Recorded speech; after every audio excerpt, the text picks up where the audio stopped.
দেশের রাজনৈতিক অর্থনীতি কাঠামোগত এক সমস্যায় আছে। এখানে যেমন অদক্ষতা আছে, আবার আছে রাজনৈতিক অবিচারও।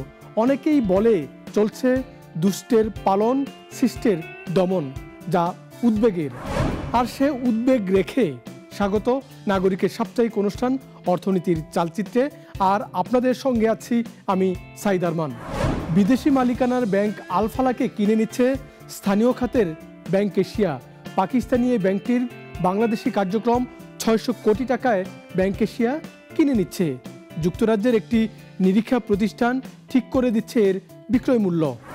জানা গেছে এই অর্থ কয়েক কিস্তিতে পাকিস্তানে পাঠাবে ক্রেতা প্রতিষ্ঠান, আর বেচাকেনার কার্যক্রমটি সম্পূর্ণ হবে চলতি বছরেই। স্থানীয় ব্যাংকটি প্রতিষ্ঠার পর ৩ বার ৩টি বিদেশি ব্যাংক কিনে নিল।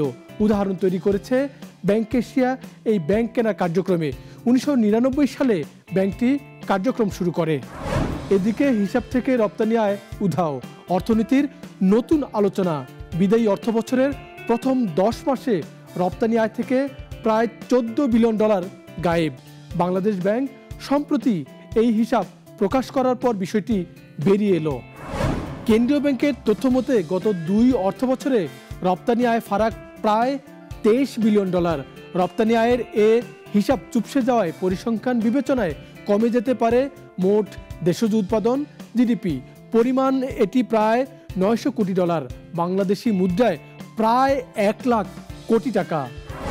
অন্যদিকে গ্রাহককে ঋণমুক্ত করতে নতুন নীতিমালা দিয়েছে কেন্দ্রীয় ব্যাংক, যার আওতায় ব্যবসা, শিল্প কিংবা প্রকল্প ঋণ ফেরত দিয়ে গ্রাহক হিসেবে ব্যাংক থেকে চূড়ান্তভাবে বেরিয়ে যেতে পারবে। কিছু শর্ত আরোপ করেছে এই নীতিমালা দিতে কেন্দ্রীয় ব্যাংক। প্রজ্ঞাপন মোতাবেক ব্যাংকের পুরনো ঋণ ১০% অর্থ ব্যাংকে জমা দিয়ে ঋণমুক্ত হতে আবেদন করা যাবে। মন্দ কিংবা নিয়মিত যে শ্রেণীর ঋণই হোক না কেন, তার গ্রাহকরা এই সুযোগ নিতে পারবেন। ব্যাংকগুলো কেন্দ্রীয় ব্যাংকের নীতিমালার আলোকে নিজের একটি আলাদা কাঠামো তৈরি করবে। প্রিয় দর্শক, গত এক যুগে সর্বোচ্চ মূল্যস্ফীতিতে জীবনযাত্রার ব্যয় টানতে হয়েছে মানুষকে। সদ্য বিদায়ী অর্থ বছরে গড় মূল্যস্ফীতি ছিল ৯.৭৩%।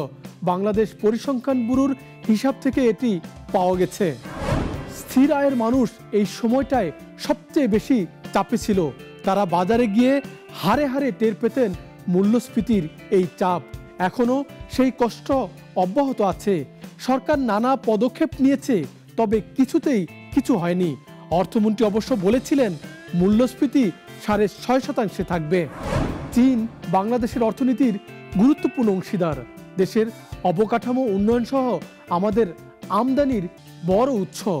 তবে আমাদের প্রত্যাশা উদীয়মান বিশ্বসেরা অর্থনীতির সঙ্গে বাণিজ্যে সবসময় গুরুত্ব পাবে দেশের স্বার্থ। আজ এখানেই শেষ করছি। দেখা হবে পরের পর্বে। চোখ রাখুন নাগরিক ইউটিউব ও ফেসবুক পেজে।